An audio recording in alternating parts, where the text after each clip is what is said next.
नमस्ते बच्चों। कल वीडियो में हमने पढ़ाया था समुच्चय। समुच्चय के बारे में हम कल समझाए थे, थोड़ा सा शॉर्ट तरीके से देखेंगे। इसके बाद में प्रश्नावली 1.1 को स्टार्ट करेंगे। तो यहाँ पर मैं बताया था आपको समुच्चय।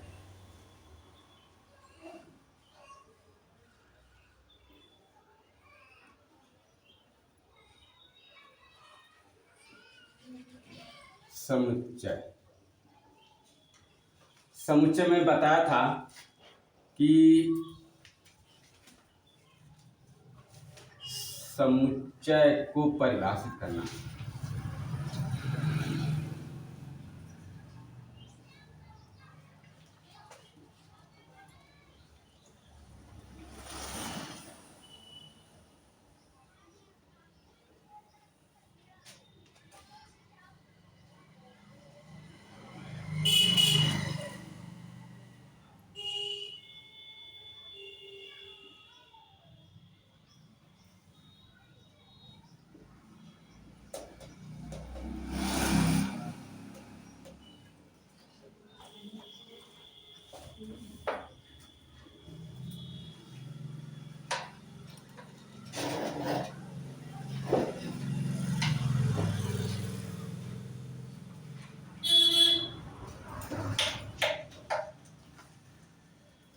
ये मैं कुछ जानवर लिए थे, जो जानवरों में गाय, बकरी, गाय, हिरन, शेर, जिराफ, कुछ ऐसे जानवर लिए थे।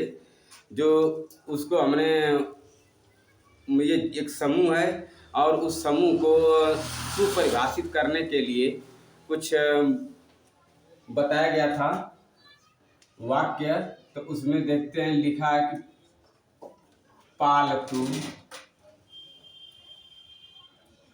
पालतू,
हाँ, इसमें मैं बताया था कि कुछ जानवर लिए थे, बकरी, गाय, हिरन, शेर, जिराफ।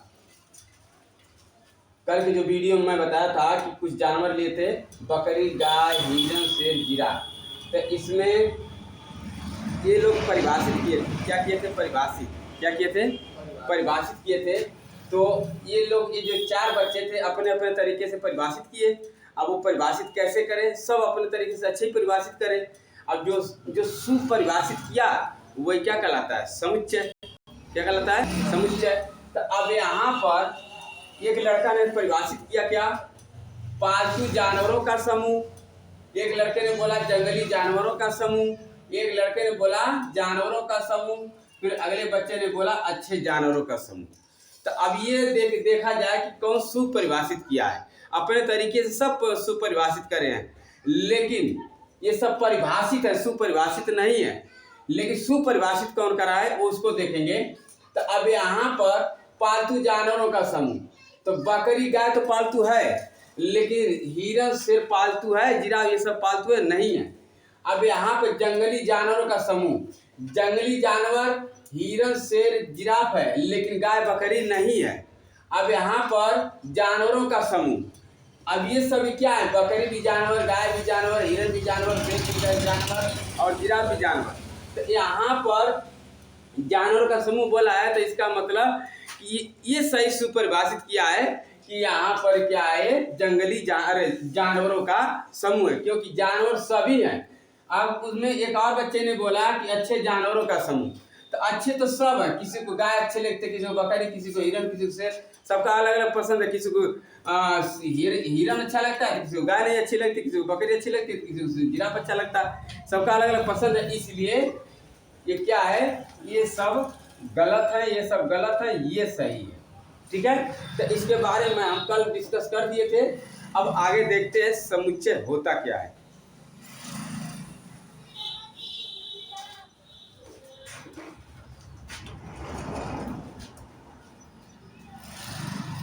अब यहाँ पर परिभाषित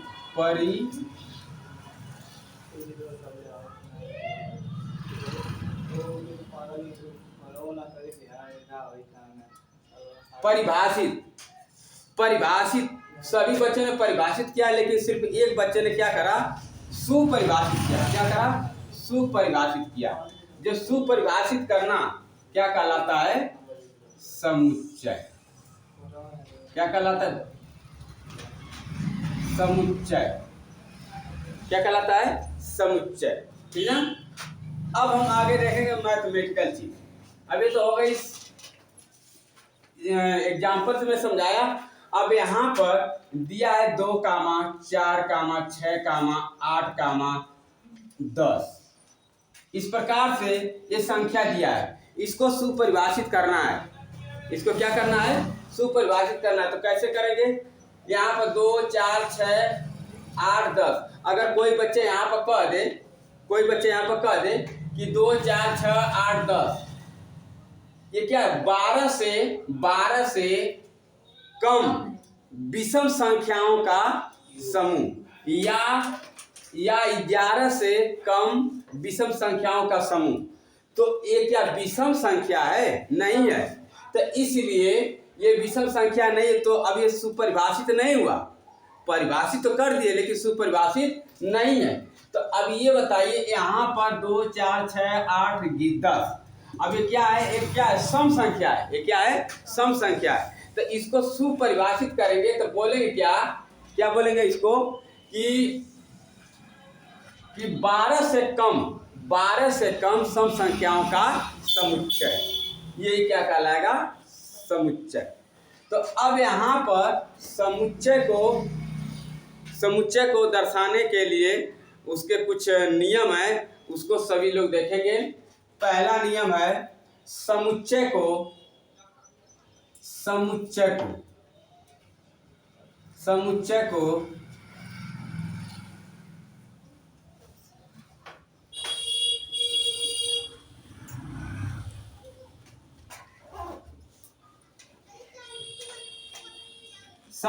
दर्शाने के लिए capital A, B, C x y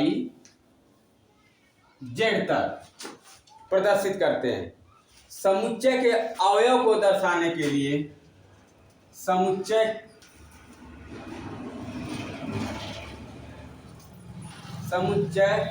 के सदस्य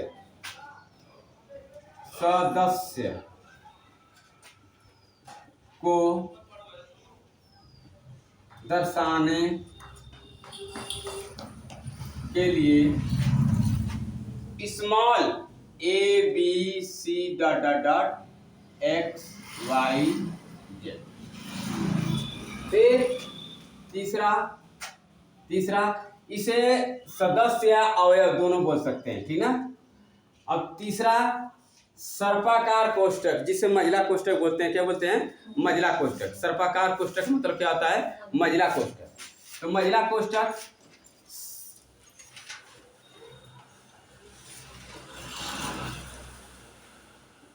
इनको महिला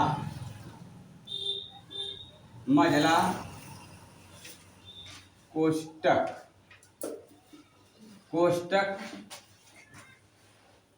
से बंद करते हैं। अगला,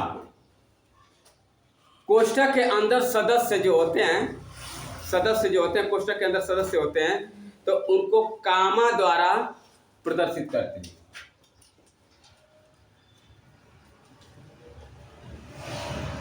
मजला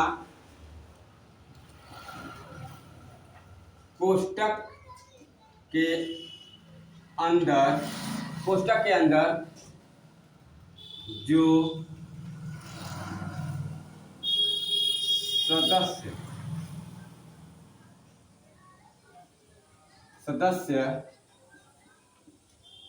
होते हैं, सदस्य या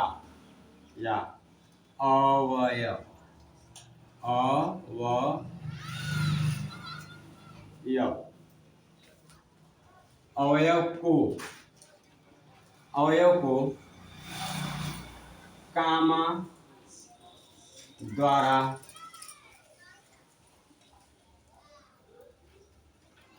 प्रदर्शित